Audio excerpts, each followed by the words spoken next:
The arena was flooded with light so harsh it flattened every shadow. Banks of spotlights tracked across a sea of faces, families pressed shoulder to shoulder, women clutching handbags and hymn books, teenagers filming on shaky phones. The smell was thick. Popcorn, perfume, sweat, the faint tang of disinfectant from the hallways. Music rolled like thunder, strings swelling, drums pounding, until the crowd rose to its feet, clapping in rhythm. On stage, Benny Hinn commanded the air as though he owned it. He moved with wide, sweeping gestures, hair glowing under the lights, his jacket snapping with each turn. His voice cracked through the microphone like a whip, high one moment, tender the next, perfectly rehearsed but played as spontaneous. Every tilt of his hand summoned screams. People staggered forward, eyes closed, arms raised, some sobbing, others shaking. The cameras loved him. Tight shots of trembling lips, a child pressed against his mother's chest, an old man leaning on a cane as if preparing to stand without it. The entire spectacle ran like a machine built for emotion. Technicians knew when to drop the music, when to flare the lights, when to widen the shot to show the wave of bodies swaying in rhythm. For thousands watching live and millions more on television, it looked unstoppable. And yet, tucked quietly among the crowd, sat a figure who did not sway, did not clap, did not mouth the words to the music. Chuck Norris sat 3 rows from the floor, wearing a plain shirt, sleeves rolled just enough to show his wrists, nothing about him staged. No entourage, no camera crew. He could have been any man who had wandered in out of curiosity. But people noticed. Now and again, as Benny raised his arms, the spotlight would sweep over that corner of the arena, and whispers ran like sparks. "That's him! Chuck Norris!" A few phones tilted toward him, shaky zooms capturing the stoic face in a sea of fervor. He didn't return the stares. He watched the stage, eyes steady, jaw relaxed, as though he were simply taking measure of the noise around him. The contrast was jarring. Benny was all heat and fire, striding, pointing, his jacket tossed across a stagehand's arm to free his movements. He preached of demons and deliverance, of strength beyond flesh, his voice cracking with urgency. Each time he shouted, the crowd cried back, eager to prove belief. Then, in a moment designed to crest, Benny paused. He lifted his chin, scanning the arena, letting silence hang just long enough. His eyes locked on the row where Chuck sat, still, unyielding. A smile crept onto his lips, the smile of a man who'd found new material. "There are some here tonight," he boomed, "who believe power lives in fists, not in spirit." He raised a hand toward Chuck's row, not naming him outright, but the cameras turned instantly, landing square on the familiar face. Gasps rippled. Some laughed nervously. Others cheered Benny's daring. Chuck didn't move. He blinked once, slow, the faintest crease forming at the corner of his mouth. Not a smile, not a frown, just an acknowledgement that he'd been singled out. The crowd reacted louder now, torn between awe and excitement. "Call him out!" someone yelled from the balcony. Applause swelled. Benny fed it, pacing the stage like a conductor driving the orchestra. He spread his arms wide, as if inviting judgment from heaven itself. "Strength of the body fades," he cried, voice breaking for effect. "But strength of the spirit, it conquers forever." He pointed again toward Chuck, his eyes glittering, savoring the electricity. Even legends must bow to it. The camera cut to Chuck once more, projecting his calm face across 40-foot screens. The noise rose to a fever pitch, some booing, some cheering, the whole arena split. Still, Chuck didn't react. His hands rested on his knees, his back straight. In the storm of lights, music, and voices, he remained unshaken, an island in chaos. The contrast hit harder than words. One man shouted at the heavens, robes and sweat and fire. The other sat in silence, untouched. And the longer Chuck refused to play his part, the sharper the tension grew. The arena, so used to being led, suddenly leaned into uncertainty. For the first time all night, Benny wasn't the only presence commanding attention. And in that charged pause, when the cameras swung back to the stage, the question pressed heavier than the music itself. What happens when spectacle meets silence, head-on? Just wondering, where are you watching from? Write it down, bellow. The music softened into a hum, strings tapering down, leaving space for Benny's voice to rise again. He paced the stage with calculated pauses, eyes roaming until they fell back to the same corner of the arena. Chuck hadn't shifted. The cameras caught it, his face projected again across the big screens. The crowd, wound tight already, knew what was coming before Benny opened his mouth. "Why wait in the shadows?" Benny asked, one hand extended toward him, palm up. His tone wrapped the words as an invitation, but the smirk made it clear. This was a challenge. Come, show us what strength looks like when it stands next to God. The building erupted. Thousands of voices clashed, some chanting Benny's name, others shouting for Chuck to rise. The floor shook under the stomping. For the production crew, it was gold. A split audience, dueling allegiances, a story too good to script. At first, Chuck didn't move. He sat with the patience of a stone, watching the storm churn around him. Some in the crowd booed, interpreting stillness as refusal. Others shouted his name louder, urging him to prove himself. When he finally pushed to his feet, the sound doubled. People leaping to record, others gasping at the very idea of him stepping into the stage light. His walk was unhurried. He threaded through the aisle without ceremony, shoulders squared, eyes forward. Security shifted nervously, but no one stopped him. He climbed the stairs to the stage as if it were nothing more than a sidewalk curb. Benny spread his arms wide, beckoning the crowd louder, playing conductor once more. He turned slightly to face Chuck, already framing the encounter like theater. "Welcome," he said into the mic, voice dripping with irony. "A man of fists and fury, standing on holy ground." Laughter rippled from sections of the audience, quick and sharp. Chuck said nothing. He walked to center stage and stopped, a step away from Benny. The difference in their energy was stark. Benny gesticulating, pacing, coat-tails flicking with each turn. Chuck upright, motionless, the weight of his silence spreading wider than the microphone's reach. The cameras zoomed in on his face, searching for cracks. There were none. Just calm eyes, trained on Benny's. The crowd felt it instantly. The chants faltered, collapsing into a buzz of voices unsure whether to cheer or jeer. Benny thrived on filling silence, so he did what he always did. He mocked. With a dramatic sweep of his arm, he raised his palm toward Chuck's forehead, as if to drive out demons. The gesture was exaggerated, rehearsed. He shouted a phrase that drew laughter and cheers, but Chuck didn't flinch. The hand hung in the air, centimeters from his brow, and the only movement on Chuck's face was a faint twitch at the corner of his mouth. It looked like the shadow of a smile, small, but enough to ripple through the room. The laugh track of the crowd cracked. For the first time, some of the younger voices hushed. Benny dropped his hand, frustrated at the lack of reaction, and circled him, speaking into the mic with a flourish. "Here is a man who trusts flesh more than faith.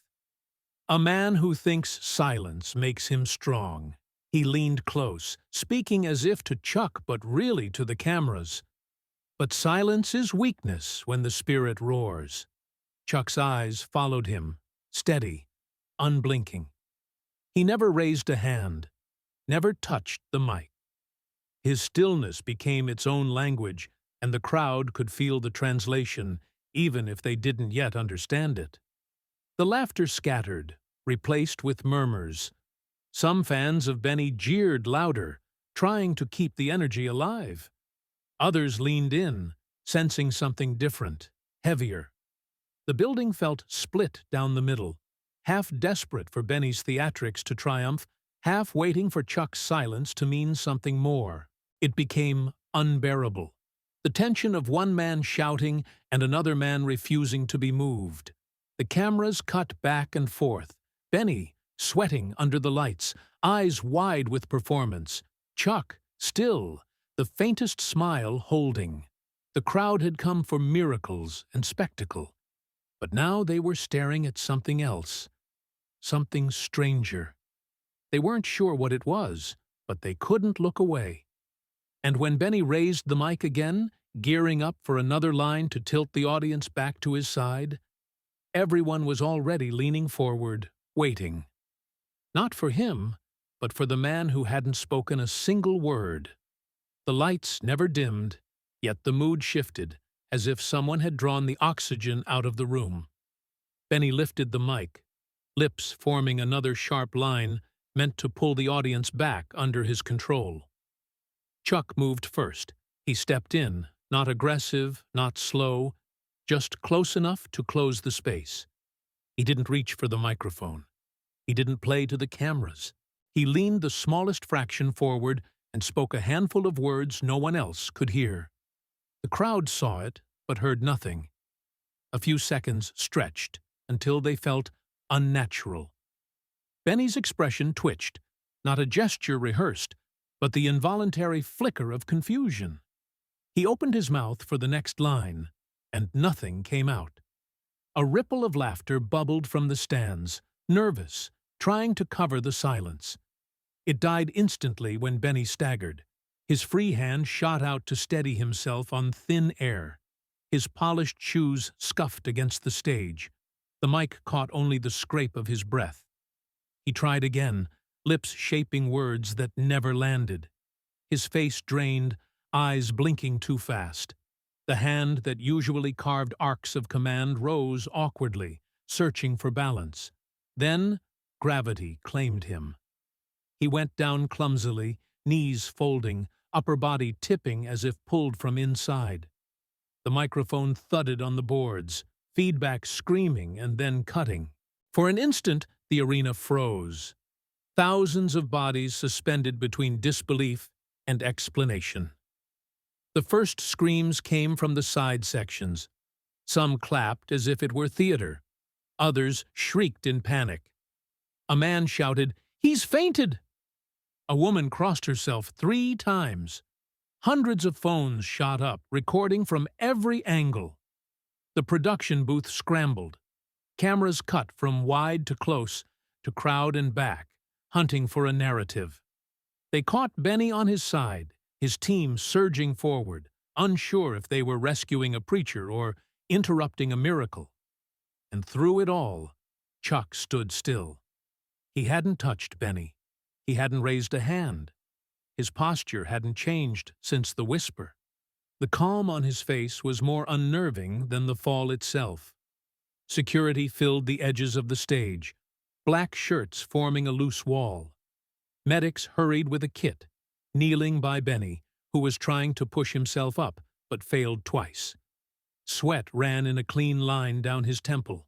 He looked not furious, not humiliated, just disoriented, like a man who had lost the script.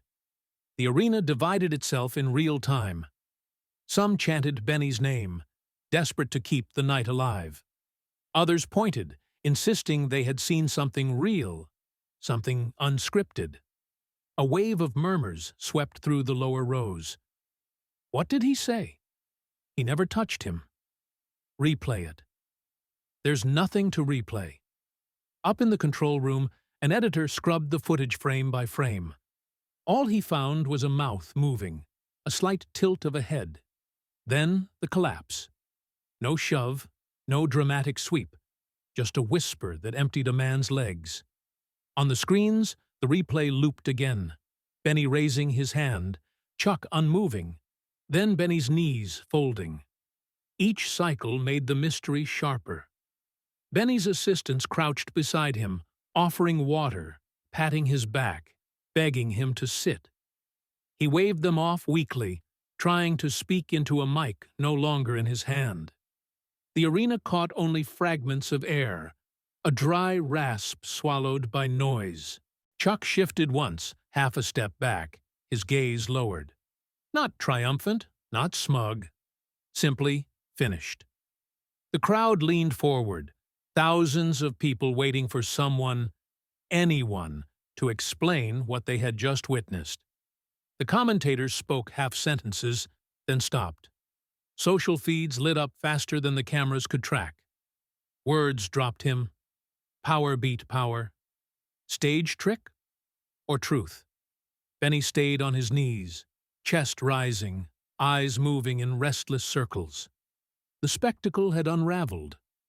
The showman, who could command thousands with a single gesture, was silent, unable to stand without help.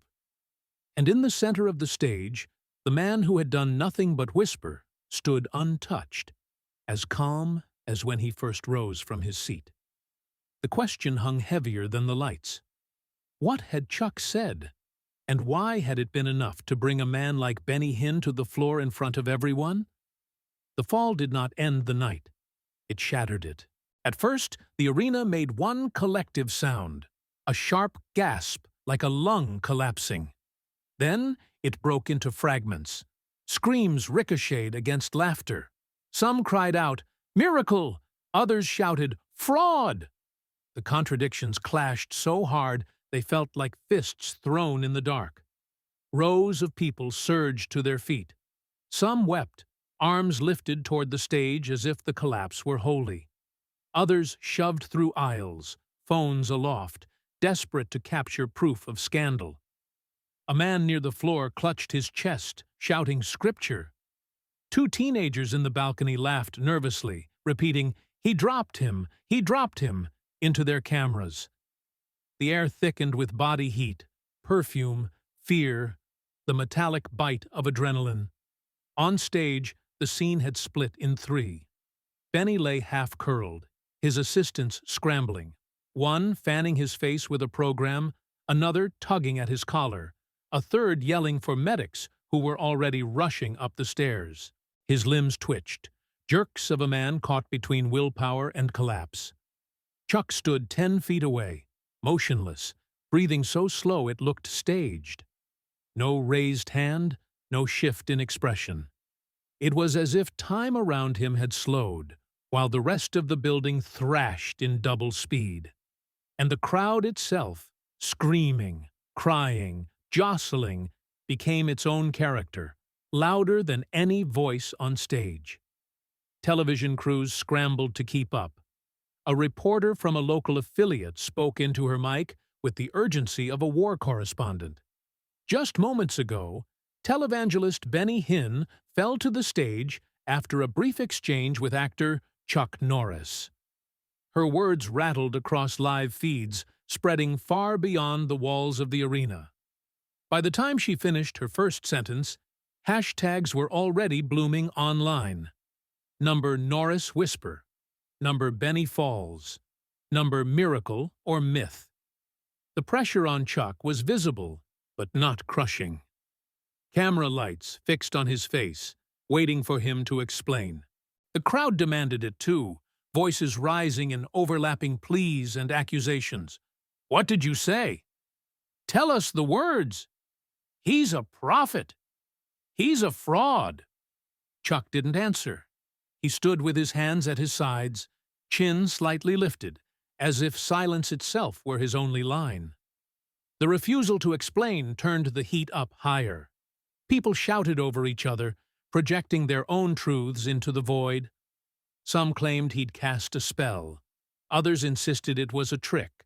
Others swore it was God himself moving through the moment. Every second without a word became fuel. Benny stirred, his body jerking like an engine refusing to start. His assistants lifted him to a half-seated position. His hair stuck damp to his forehead, his mouth working around sounds that wouldn't form words. A medic pressed 2 fingers to his wrist, nodding at the pulse but frowning at the sweat streaming down his jawline. The audience erupted again, this time in competing chants, half crying, "Jesus!" and the other half shouting, "Chuck!" The 2 names collided, one ancient, one modern, until the sound became nothing but raw chaos. The production team tried to force order, cutting to crowd shots, lowering the house lights, but the noise would not obey. Reporters ran live commentary into headsets, voices cracking. "The crowd is out of control here." Security is trying to hold the barriers. Down on the floor, security guards locked arms to keep the front rows from storming the stage. Mothers clutched children against their ribs.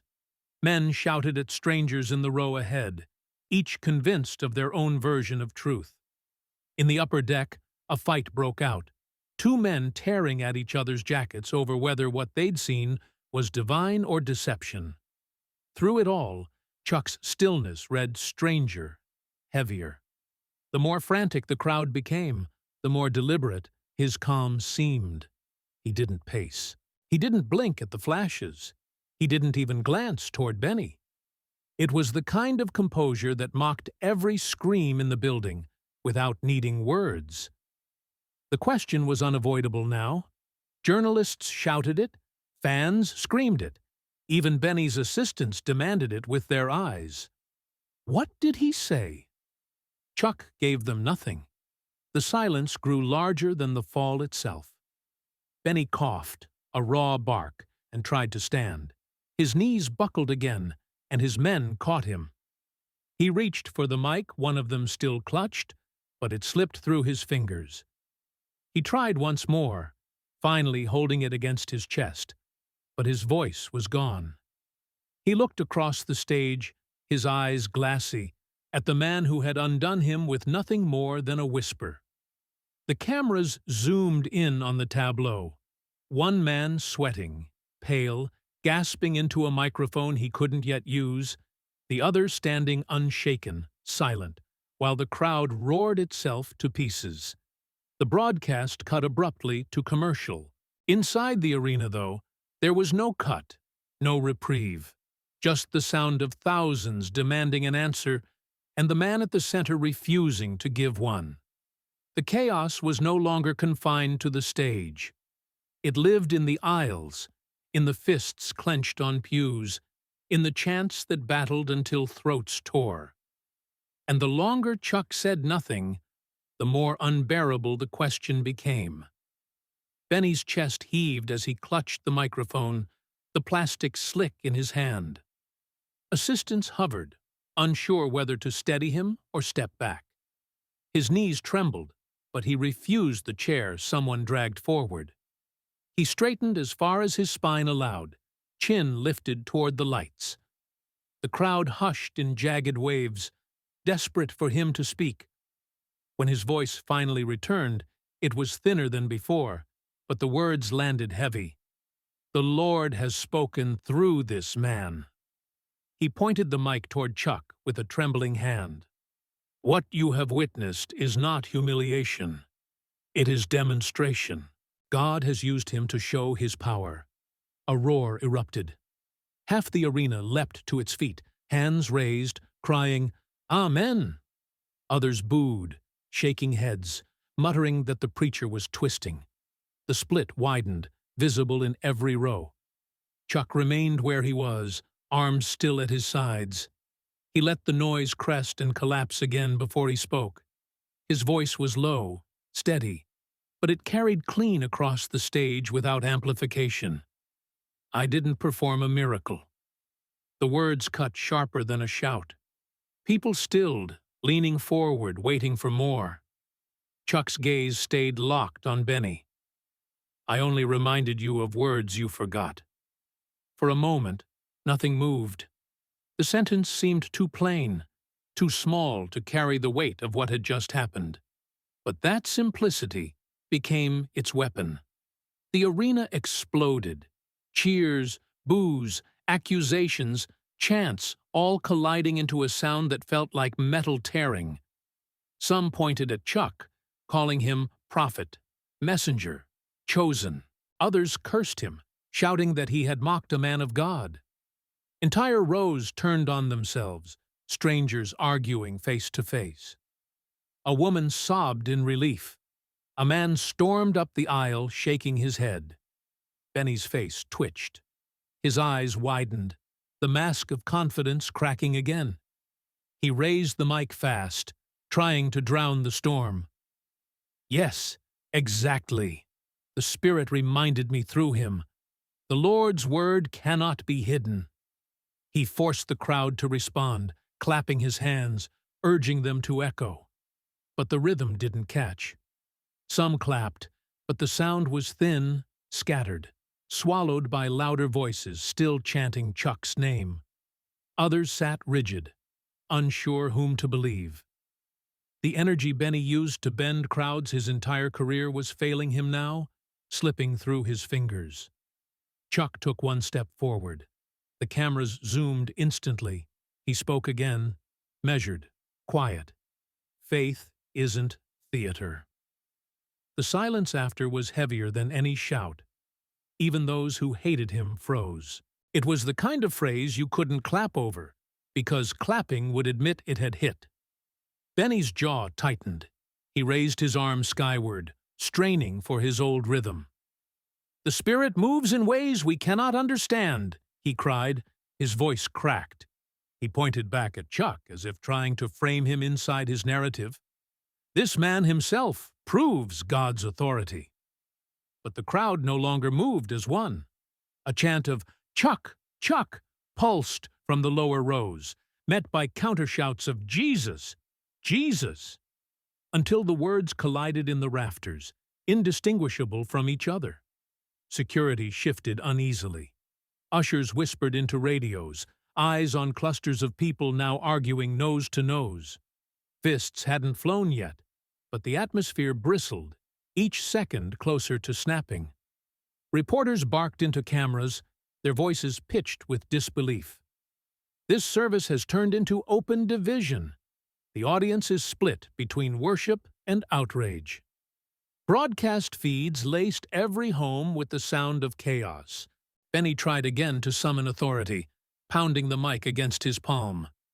"Clap your hands for the Lord!" he demanded. A section obeyed, but the applause scattered, unconvincing, drowned by shouts and whistles. Chuck said nothing more. He stood, eyes fixed on Benny, face unreadable. The restraint itself seemed louder than Benny's amplified voice. The tension folded the arena in two. In the lower bowl, a father held his son by the shoulders, whispering, "Watch. This is truth, not show." In the balcony, a woman shouted that Chuck had blasphemed. The divide widened not just between preacher and fighter, but between every person who had come seeking certainty and now found only questions. Benny's hand shook as he raised the mic again, eyes flashing with the desperation of a man who felt control slipping for the first time in years. He turned back to Chuck, voice breaking. "You dare to stand on this stage and deny the Spirit?" Chuck finally looked toward the crowd, his first glance away from Benny all night. His words were soft, almost conversational, yet they carried, "Truth doesn't need applause." The building fell quiet for one fragile heartbeat. Thousands of people held their breath, some trembling, some angry, some struck still by the weight of it. And then the storm began again. Shouts, prayers, accusations. Arguments broke out in aisles, security stepping in with raised hands. The spectacle had become a battlefield of belief, and Chuck's refusal to give more explanation only sharpened the split. The cameras lingered on the contrast, Benny sweating, trembling, reaching for volume to keep control, Chuck silent, steady, each phrase delivered like stone dropped in water. And in that chasm between noise and stillness, the crowd realized they weren't just watching a service gone wrong. They were watching two visions of power collide, one theatrical, one unyielding, and no one knew which would hold. The arena teetered on the edge of riot. Ushers fanned through aisles with outstretched arms, shouting for calm, but their voices vanished in the roar. People shoved shoulders, some crying, some laughing, others chanting so loud their throats tore. The air smelled of sweat, hot lights, spilled soda, and the metallic sting of panic. On stage, the contrast couldn't be sharper. Benny staggered upright, gripping the mic like a staff. His face was flushed, eyes fever-bright, his jacket clinging damp against his shirt. He jabbed a finger toward Chuck, forcing strength into his voice. "You cannot challenge the power of God." His words rippled across the arena, but they landed unevenly. Cheers erupted in pockets, but boos answered just as loud. The noise no longer belonged to him. Chuck didn't flinch. His posture was the same as it had been since he first stepped on stage. Shoulders squared, hands resting at his sides, face calm. When he finally spoke, his voice cut through the chaos without effort. "I'm not challenging God. I'm reminding you that power without truth is theater." The sentence sliced the noise clean in half. A hush spread like smoke. The audience, moments from frenzy, froze between the two men. For once, even the chants stilled. Eyes swung from Benny to Chuck and back again, searching for certainty in faces that revealed none. Benny's chest heaved. He raised his hand high, straining to recapture the room. "Do not be deceived," he cried, pacing, his free hand shaking. "This is the enemy's trick, to divide us, to sow doubt in the Lord's house. You came for miracles, and miracles you shall have." He turned suddenly, crossing the stage in a burst of energy, reaching for Chuck, as he had done to thousands of believers before. The cameras zoomed in, lenses trembling with the operator's own adrenaline. Benny's palm stretched outward, ready to press to Chuck's forehead, the same gesture he had performed countless times to drop people to the floor in convulsions of faith. The crowd gasped as one. Some screamed for Benny to stop, others urged him forward. Security leaned in from the wings but hesitated, unwilling to step into a spectacle that had already spiraled beyond control. Chuck didn't move. He let Benny close the distance, hand rising, inches away. The cameras caught every flicker of the preacher's face, determination mixed with desperation, his body trembling under the weight of expectation. His palm hovered in the hot light just above Chuck's brow. And then, just as Benny prepared to deliver the touch, Chuck leaned forward slightly. His lips moved once more, close enough that no microphone could catch the sound. The effect was immediate. Benny froze, his outstretched arms suspended mid-air, his face drained, color fleeing like water pulled from cloth. His mouth opened, but no sound came. For a heartbeat, the entire building seemed to stop. Every eye in the arena locked on the tableau. The preacher's hand raised, the fighter's head bowed slightly, two men in a silence so sharp it rang louder than applause. Then Benny staggered. The hand that had commanded thousands shook, fingers curling. His knees bent a fraction, as if the floor had tilted beneath him. The cameras zoomed tighter, desperate to capture detail. Sweat trickled down his temple, catching the light like glass. His lips trembled, eyes wide, staring into a space no one else could see. The crowd erupted again, but this time it wasn't a chant. It was a scream. Some cried miracle, others heresy, but all felt the same electric crackle of something unseen filling the air. People climbed onto chairs for a better view, their phones shaking in their hands. Security barked into radios, overwhelmed. Benny's body swayed forward. Assistants rushed, but stopped short, afraid to interfere. His hand hovered one last instant, then dropped limply to his side. His knees buckled. His whole frame seemed to fold in on itself. Gasps ricocheted through the stands. The cameras caught the exact moment his face went pale, his eyes glazing. He slumped, not theatrically, not with the practiced collapse of performance, but with the heavy surrender of a body giving up. The microphone clattered to the floor again, feedback shrieking before a sound tech killed it. Chuck remained steady. He hadn't raised a hand. He hadn't moved, except for that whisper. His face was calm, almost solemn, as if he were bearing witness rather than taking part. The arena was no longer an audience. It was a battlefield. People shouted in tongues. Others screamed accusations. Some prayed loud enough to drown their neighbors. A fight broke out in the lower rows. Two women sobbed into each other's shoulders.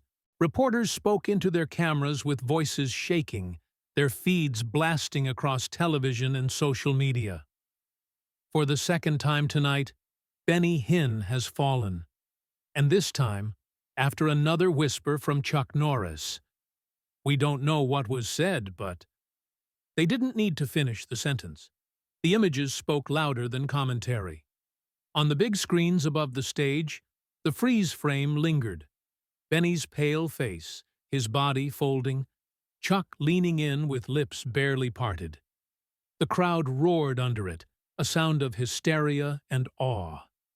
And as the medics rushed forward, as Benny's assistants knelt again, as security strained to contain a crowd tearing itself apart, one question reverberated louder than the screams, louder than the music, louder than the chaos itself.